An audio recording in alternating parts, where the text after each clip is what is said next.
All right. Well, this will be the second part of what I just finished up on the challenge of Christ. I hope you can see where the train is headed.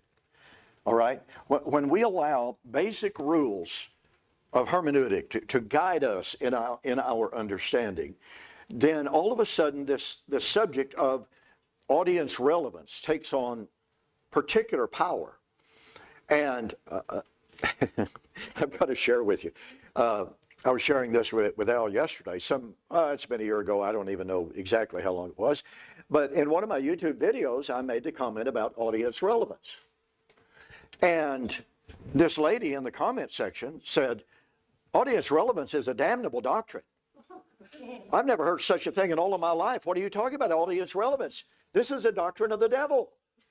Well, I couldn't even bring myself to answer her and say, where have you been? You know, what school did you go to? Anything. I just let it drop. But I mean, she ripped me up pretty good. And I try to ignore a lot of that kind of stuff. Sometimes I can't. So anyway, I just let it drop. Several months later, lo and behold, the same lady, bless her heart, posted and said, I want to apologize to Don K. Preston. I attacked him mercilessly because I said the doctrine of audience relevance was a doctrine of the devil. And she said, I started studying and I found out I was the one that was denying what the Bible says, and I want to apologize to Don K. Preston, and I've asked the Lord to forgive me of, you know, my rancor and everything. I said, wow. And I thanked her very, very nicely in that. As Al indicated earlier, we have a tendency to think that the Bible was written directly to us. We are egocentric. We want it to be about me, specifically. So when we say, well, we got to pay attention to audience relevance, does that not raise the issue? Well, okay, then what does that mean for me? Well, of course it does. And we have a perfect right to ask the question. If I'm going to say that the statements, the coming of the Lord is at hand, applied to the first century, does that mean that there is no relevance of the Bible today? Well, that's a category error. Really, honestly, that's a category error. And I've given this illustration. Many of you will find this very, very difficult to believe, but I was a really ornery little kid. Oh, I really was. And I've given this illustration. I've said, well, let's imagine this, that Mom and Dad take us kids and we visit Grandma and Grandpa. Now, my grandma and grandpa on my dad's side lived to be well in their 90s. My grandfather was 97 years old when he was out plowing his garden with a push plow and fell and broke his hip. So, you know, they were quite elderly. But let's just imagine this never happened. I want you to understand this. This never happened. I probably wouldn't survive if it did. But let's just imagine that we visited Grandma and Grandpa. And as the inquisitive little kid that I was, I sneak into Grandma and Grandpa's room, and I get under the bed, and there's a box of letters. And I grab those letters out, and there's some of the letters that Grandpa used to send to Grandma before they were ever Grandma and Grandpa. And in one of the letters, Grandpa says to her, Minnie was her name, says to her, sweetie, I'm coming real soon. I should be there sometime next month. And I grab that letter, run out into the living room. Grandpa's coming, he's coming. Now let me ask you, what would be wrong with that? Well, after I would recover from snitching around in their, mail, I would realize I had made a major mistake in chronology, right? I would suggest to you this very, very simple principle. What was near 2,000 years ago cannot be near today. That just doesn't make sense. And yet, what do people say? Now, this part of the lesson, and let me digress for just a moment here. I hope that the lessons today are simple. I hope that they're easily grasped. And for my lessons tomorrow and Thursday as well, I would like to have your input. I would like to deal with the issues that are deeper, that are meaty, all right? And I've got 4 or 5 selections that I have in mind. Romans 11, all Israel shall be saved. The resurrection. The elements shall melt with fervent heat. Something like that. Those are deeper subject that take, a little bit more digging. And so I would like to hear from you as to what you would like for me to present over the next 2 or 3 lessons, over the next couple of days. Because right now, I want to deal with this, still dealing with the challenge of Christ. Because we hear people say, well, all you preterists have is the time statements. And I agree 100% with Al. We get real excited about the time statements, and we should. I asked one individual one time who was attacking me vehemently, I said, well, let me ask you a question. How many times does God have to say something before it becomes meaningful? I mean, does he have to say, okay, this is the 13th time I've said it, so now it's important. The other 12 are not important. You see, that makes no sense. It doesn't even make good nonsense, as a good friend of mine says. And so the question becomes, are we supposed to believe that God did not communicate truthfully when he indicated the imminence of the end of the age, the judgment, and the resurrection? I wrote a little tract years ago, and the reason I wrote it is because there was a guy in the Churches of Christ, very prominent guy. He had shown up at the congregation where I was. I was supposed to be out of town. The elders thought I was going to be out of town. I didn't go out of town. They had invited this guy to come in and serve as a hatchet job on me. When I found out that he was going to be there, I told the elders, as soon as he steps out of the pulpit, I'm stepping back in. I'm going to answer everything he said. And they were like, well, yeah, that's what we intended after all. Oh, so you thought I was supposed to be gone. I'm not going to be gone, but you intended for me to answer him. Right, okay, I got you. I'm not sure how that works logistically, but okay, whatever. And I would just simply say this.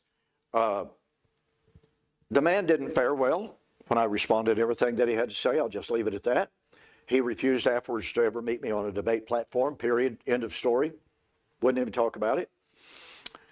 But in a lecture, at a lectureship after that event, he was preaching on the, quote, AD 70 heresy, naming me several different times.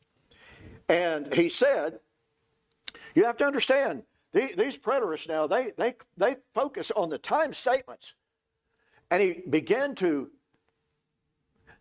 seemingly tried to negate the time statements, and he literally, I'm not exaggerating, literally caught himself in mid-sentence and said, well, now wait a minute, I'm not saying God can't tell time.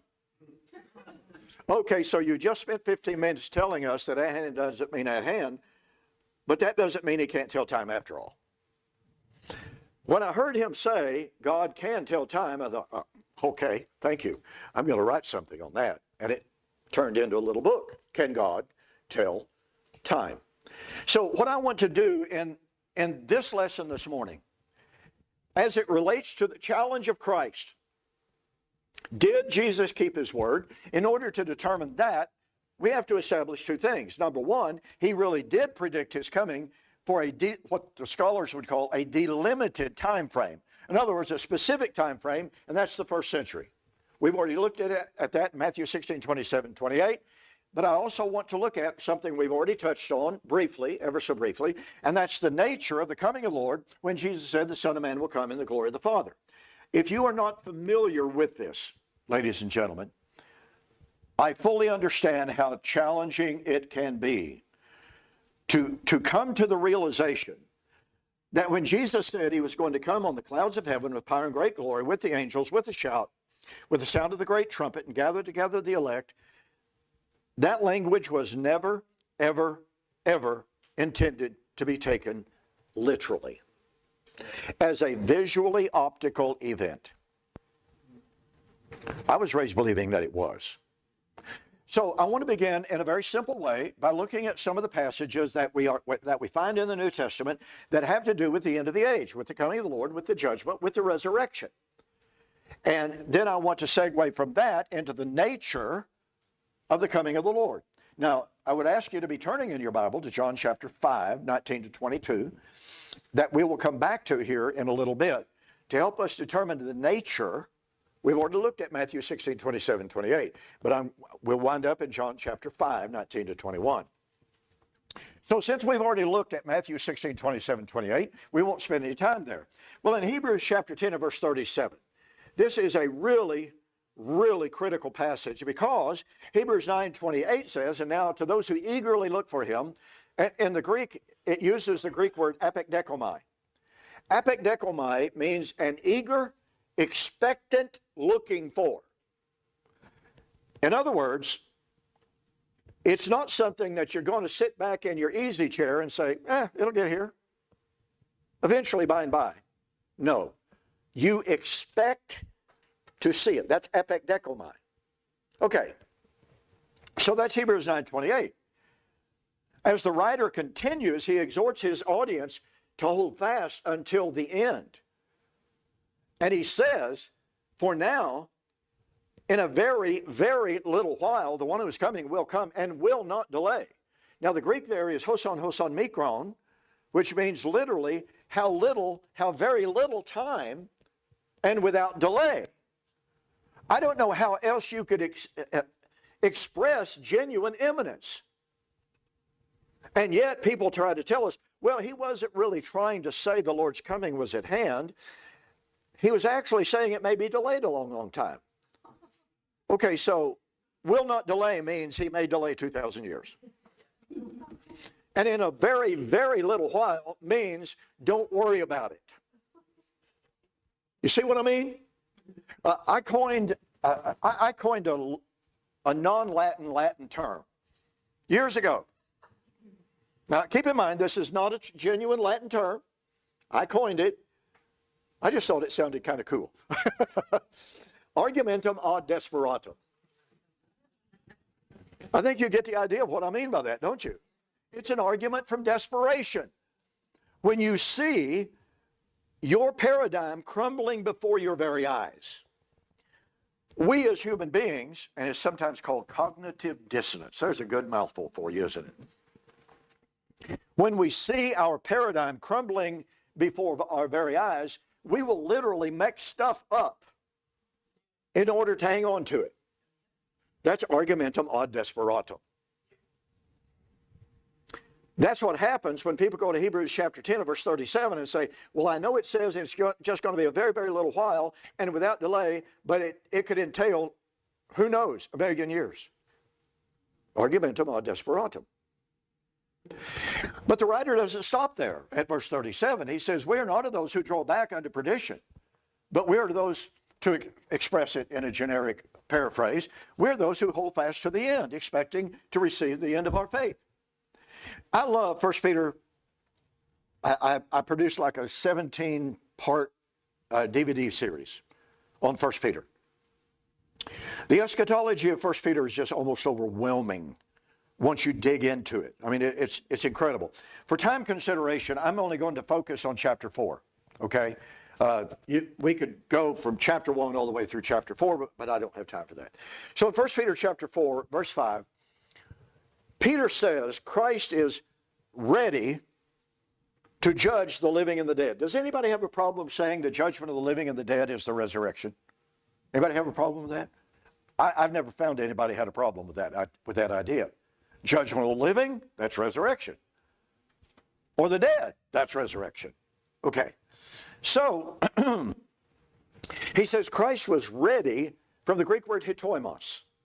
Now, the word hitoimos has two, not totally distinct, but two related definitions. Hitoimos can be morally prepared. In other words, someone that has educated themselves to a certain extent to be qualified to speak on a subject, they're prepared. Pardon me. That doesn't mean that they're imminently going to speak on that subject, but it could. But the secondary meaning of hitoimos means imminently, about to judge. Well, different scholars have tried to handle that because it is a resurrection text. It's the judgment of the living and the dead. And so scholars have proposed different ways to deal with that. And they say, well, Christ is just simply morally qualified. Through his resurrection, he is qualified to judge the living and the dead. Well, if you want to argue that, I would reject that, but I'm not going to argue about it, day in, day out, what have you. It's just like, okay, but just hang on. Paul said in 2 Timothy chapter 4, verse 1 and following, I charge thee therefore before God and the Lord Jesus Christ, who is about to judge the living and the dead. Well, that's from the Greek word mello in the infinitive. And for instance, the Blasta Brunner Greek grammar says mello in the infinitive indicates imminence. And the word mello is used 110 times in the New Testament. And the primary definition of mello in all Greek grammars, all Greek lexicons, is about to be on the point of doing. That's the primary definition. And I very commonly have people say, well, okay, just because that's the primary definition doesn't mean that's the definition in every text. I didn't say it did. Words are living things, aren't they? But here's the problem. I very often have people, they find a text in which the Greek word mello is possibly being used in a non-imminent context. And they say, see, Preston?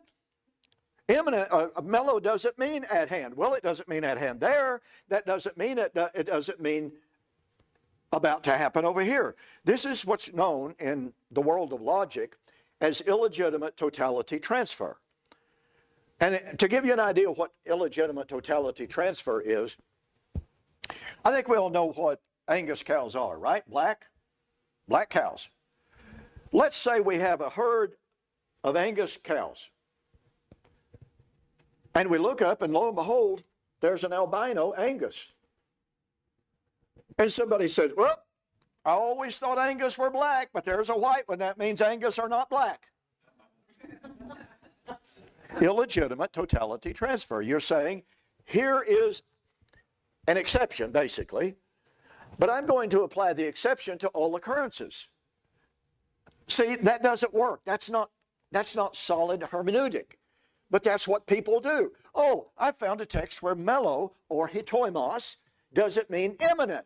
Therefore, it can't mean imminent in 1 Peter chapter 4 and verse 5. That's illegitimate. And let me prove that.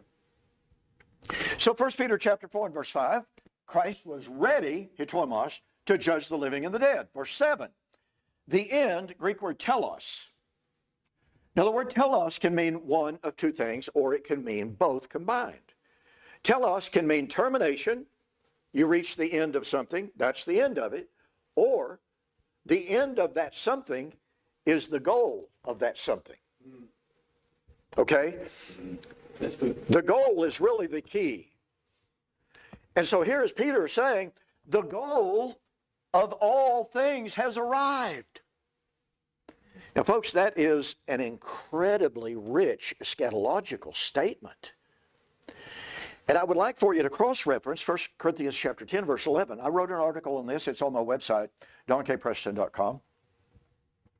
The end of the ages has come upon us. Paul said these things, and he had just gone over 4 or 5 instances of activities and people under the Old Covenant time, during the Exodus, as a matter of fact. And he says those things happened unto us. Now, unfortunately, the King James and some other translations render that these things happened unto them as examples for us. Terrible translation. And like I said, I'm not a Greek scholar, but I can read the Greek scholars, and I know what the Greek there says. They are tupoi, types of us. Boy, that's rich. Doesn't that open up some windows? Paul says the events that I'm talking about were typological of us, upon whom the ends, telos, of the ages, plural, has come. Scholar after scholar after scholar, men such as Davidson, N.T. Wright, R.T. France, on and on and on. These are world-class scholars. And they all agree that what Paul is saying is, in the first century, Paul was saying that the goal, the prophetic goal of everything that had gone before was arriving on them. They were living in the appointed time of the end. Wow. And yet people today say, oh, no, we're still waiting on it. We're still waiting on that goal to arrive, for it to be fulfilled. Well, wait a minute. So Paul says, they were types of us upon whom the goal of all previous ages has arrived. Greek word katentao is used there. The Greek word katentao means destination arrived. Okay? So Paul is saying, folks, we've been on this really long journey through the ages, and the destination is here. You think that's not powerful? So when Peter says in 1 Peter chapter 4 and verse 5, the end, telos, of all things has come. Now he uses the perfect tense in the Greek. And that means it's here. They were living on such the edge, the cusp, as it were, of the final consummation. And now let's drive this home. 1 Peter chapter 4 and verse 17. And I'm skipping over because of time consideration here. Peter says, the time has come for judgment to begin at the house of God, and if it first begins at us, what shall be the end of those who do not obey the gospel? Well, this is really fascinating. Peter says, the time. It is Chairos. One of the most significant words in the New Testament, one of the most significant time words in the New Testament is the Greek word Chairos. Chairos means divinely appointed time. And Peter doesn't say simply Chairos, he says Chairos, which means the divinely appointed time. And he doesn't stop there. He drives it home. The divinely appointed time for the judgment. Now, I'm going to give you a little Greek term, or a term concerning the Greek that you may never have heard of before, and that's okay. Took me years and years to learn it as well. How many of you have ever heard the term anaphoric article? I bet a bunch of you just talked about it all morning this morning. I had no clue what it meant. I really didn't. Until a friend of mine, young guy, but very, very conversant in the Greek, brilliant young man. He said, Don, have you ever explored the meaning of the anaphoric article? And I said, oh, I think I ran over one of them on the road yesterday. I don't know what you're talking about. And he said, no, you really have to look at this. Let me make this as simple as I can make it. Daniel Wallace, who is considered to be one of the leading Greek grammarians in the world today, he wrote a book, Beyond the Basics of Greek Grammar. This thick, massive, massive works. Extremely helpful. You don't have to be a Greek scholar to read it, thankfully. But Daniel Wallace says that the anaphoric article is the, quote, preponderant usage, unquote, of the definite article in the New Testament, and here's what it means. Simply stated, a speaker or a writer introduces a subject, okay? Doesn't matter what the subject is. He continues his discussion, but to call the attention of his readers or his listeners back to that previously discussed subject, he uses the definite article with that subject. Now, here's what that means. This means that when Peter says, in 1 Peter chapter 4 and verse 17, the time, Chairos is the Greek word which means divinely appointed time. Incredibly significant time word. I mean, just... It's difficult to overemphasize the significance of Chairos because in the Old Testament they predicted the last days as the divinely appointed time for fulfillment. The New Testament writers, and of course Jesus himself said that the divinely appointed time had arrived. How significant is that? How can you argue that away? You can't. The only way you can make an argument is to say, well, Jesus and the apostles were wrong. I mentioned I had 2 debates with 2 atheists last year. One of the men, atheist, PhD guy from Columbia, I think, university, what have you, world-renowned guy. And he said, no, the apostles were clearly wrong. They didn't understand. Well, they said they understood. They were closer to the situation than you are. So I think they probably did know what they were talking about. And just because it nullifies your atheism doesn't mean they're wrong. Well, here's the point. Peter is saying the divinely appointed time of what? The goal. The divinely appointed time for that eschatological consummation. The Chairos had come for the judgment. Okay, wait a minute. Anaphoric article here. Ho chrono. Definite article, hope. Chrono, judgment. Peter is taking us directly back to verse 5. What's verse 5? Judgment of the living and the dead. Resurrection. And Peter is saying in 1 Peter chapter 4, verse 17, the divinely appointed time for the judgment of the living and the dead, i.e. the resurrection, had arrived. I'm sorry, but there is no, well, one day is with the Lord, 1,000 years as a day, getting out of that. The goal, the time for achieving the goal had arrived. I don't know how much time I've got left, but I want to cover just another thing or two. I'm not looking at that. I'm watching you. Okay. Turn with me to Luke chapter 21. In Luke chapter 21, which of course is a part of the parallel discourse of the Olivet Discourse, Jesus said, many will come in my name saying, I am he, and the time has come. Chairos. Do not go after them. Now wait a minute. Here, Jesus is warning his own apostles about either making or believing premature declarations of the end.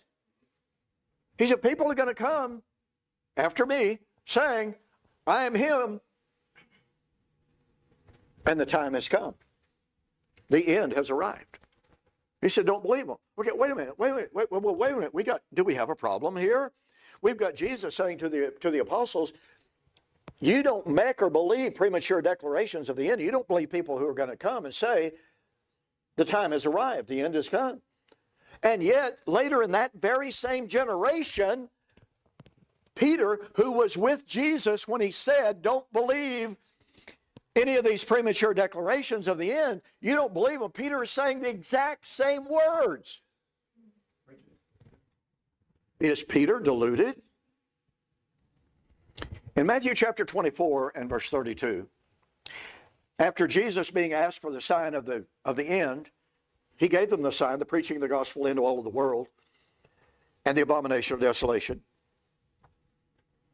He said, when you see these things begin to come to pass, then know that it what? The parousia, end of the age. Then know that it is nigh, even at the door. Okay, now wait a minute. Here in Luke chapter 21 and verse 8, we've got Jesus saying, don't make or believe premature declarations of the end. But he said, when you see the signs, you'll know when the end is. You'll know when it's near. Okay, if by watching the signs, they can know that the end would be near, could they not then proclaim that the end was near? I mean, after all, that's what Jesus said, isn't it? When you see the signs, know it's near. If they know by the appearance of the signs, if they know that the end is near, then surely they can say the end is near. So you got Luke 21, warning against premature declarations of the imminence of the end, and you've got Peter, who was there listening to those warnings, saying the end has drawn near. That must mean, unless Peter just fell completely off of the wagon of knowing right from wrong or remembering what the Lord had said, you've got Peter saying, you know what? Almost a generation had passed. Almost a generation had passed. They were living down, 30 years later. Peter knew, he had read Paul's epistles about the gospel had been preached in all the world. Witness to the nation, been preached to every creature under heaven. Colossians chapter 1, verse 23. Peter knew the signs had appeared. And since he could know through the signs that the end truly was near, then he was telling the truth. And I want you to catch the power of this. If and since Peter knew that he was telling the truth about the imminence of the end, that means that anyone in any generation after Peter is not telling the truth when they say the end is drawn near. Like I said a while ago, anything that was near in the first century cannot be near today. Anything that was coming soon, quickly, shortly, and that was at hand 2,000 years ago is not today coming soon, quickly, and shortly. It's just the nature of the beast. How then do we explain this conundrum? Did Jesus come? I referred you to John chapter 5. We've already looked at Matthew chapter 16, 27, 28. The Son of Man will come in the glory of the Father with his angels and shall reward every man according to his works. And verily I say unto you, there are some standing here which shall not taste of death until they see the Son of Man coming in his kingdom. Well, there you've got all of these constituent elements of hermeneutic. Who, what, when, where, why, and how. Powerful stuff.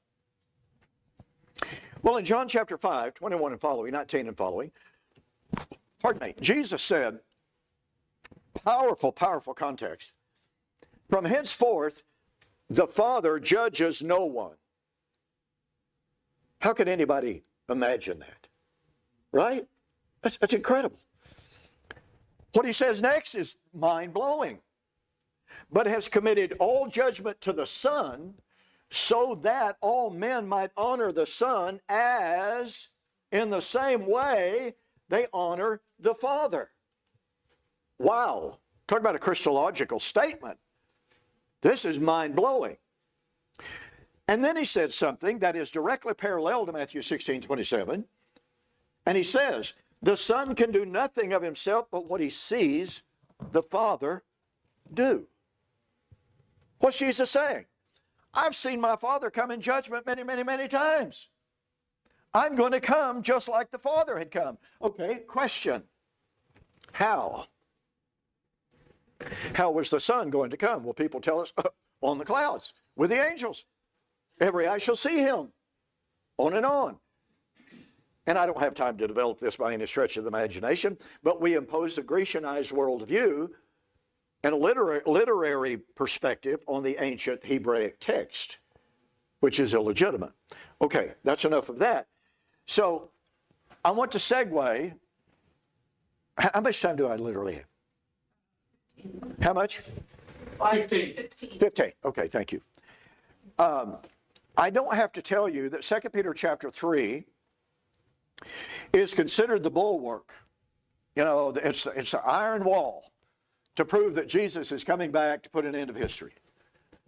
Now, here's something remarkable about the text, very, very, very quickly here. Peter is predicting the last days. He's not just predicting the last days, however. What Peter is doing is reminding his audience of the last days prophecies of the Old Testament. That makes a vast world of difference in understanding this text. I used to read that and say, well, you know, Peter's predicting the last days of time. Peter said, no, I'm not. I'm reminding you of what the prophet said. The second epistle, brethren, I write unto you, in both of which to stir up your holy minds by way of remembrance, that you would be mindful of the words of the apostles of our Lord Jesus Christ, and of the Lord himself, and of the holy prophets who have spoken before, saying, in the last days scoffers shall come. He's not giving new prophecy. He's reminding them of the Old Testament prophecies of the day of the Lord and the burning of the elements. Now, if I had about 3 more days, I could fully develop this, you know, from the Old Testament. But remember what we saw in Isaiah chapter 2? Last days, day of the Lord, men running to the mountains, hiding in the caves, crying to the rocks, fall on us. Not an end of time coming. Has nothing to do with an end of time.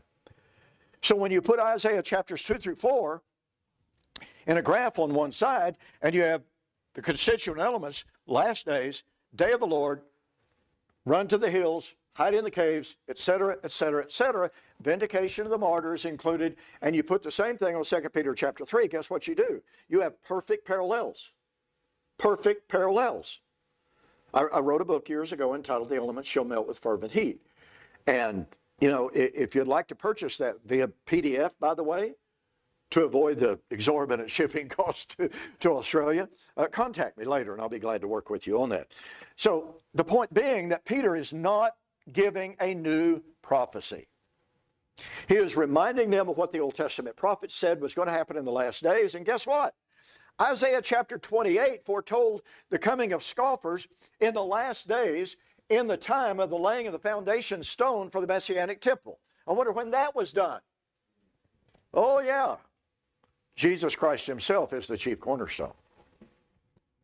So here's Isaiah 28, and he warns the people that would be in that day of the laying of the foundation stones. He said, beware you scoffers, because behold, I work a work, and it will burn to the very foundations of the earth. Ooh, that sounds familiar, doesn't it? That's 2 Peter chapter 3. Okay, so that gives us a rundown.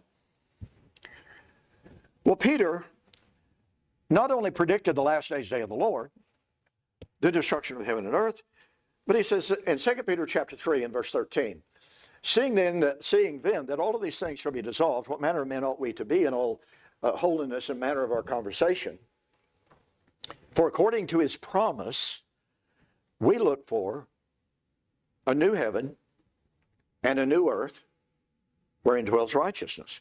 Now, I mentioned a while ago, it's very seldom that scholars agree almost 100% on any given text, but here's one of them. You read the commentators and they say, oh, Peter's drawing from Isaiah 65 to 66. Okay, cool. So the question then becomes, if Peter was anticipating the day of the Lord to bring in a new heaven and a new earth, and he's drawing from an old covenant prophecy, or prophecies, as the case might be, what Old Testament prophecies might he be drawing on that we can examine to determine what kind of day of the Lord does Peter have in mind? Is Peter talking about the destruction of the elements? Now, I've got a lesson prepared, a deeper lesson on 2 Peter 3, if you want me to develop it, tomorrow and perhaps on Thursday as well. Just let me know on that. But I want to hit a highlight here. To me, this is, when I discovered this, how many times have you read passages, more times than you care to count, more times than you can count, but you study and you study, and your mind is assimilating stuff without you even knowing it. And you're reading the verses again, and your mind is bringing all this stuff together and bringing it together, and it reaches up and slaps you across the face like a 12 by 12. It's not like a 2x4. It's like, boom, and it knocks you across the room, and you go, no, that wasn't there yesterday. That's what happened with me on 2 Peter 3 and the book of Isaiah. Now, very, very quickly, I had seen for a good long while that Peter's drawing on Isaiah 65, 66. Everybody agrees with that. I had seen for many years that both Isaiah 65 and 66 posit the arrival of the new heaven and the new earth at the time of the destruction of the old covenant Jerusalem and the old covenant people. I'd seen that. I'd recognized that. I just had not really taken a step back to Isaiah 64, which is the prelude and the introduction to 65 and 66. So please turn with me to Isaiah 64. If this doesn't just reach out and grab you, then I probably haven't done my job. But to me, this is profound. Now remember, Peter says, according to his promise, we look for a new heaven and a new earth wherein dwells righteousness. We know he's drawing from Isaiah 65, 66, but what so many commentators do not even tell you, they don't even investigate it. Some of the more critical ones do, but they don't develop it except to deny that it was fulfilled. To me, that's not satisfactory, right? So, Isaiah 64 is the introduction, and it is the prophecy of the day of the Lord itself that is going to be developed in chapter 65 and 66. So, Isaiah 64, verse 1. Isaiah is depicted as praying to Yahweh to come to the aid of his people. Oh, that Yahweh, that you would rend the heavens and do what? Come down. Well, isn't that what happens at the end of time? Isn't that what happens at the day of the Lord, of 2 Peter chapter 3? Well, everybody goes, well, sure, absolutely. Okay. So, theoretically, what we have here is a prayer for the Lord to come at the end of time, come out of heaven. He doesn't stop.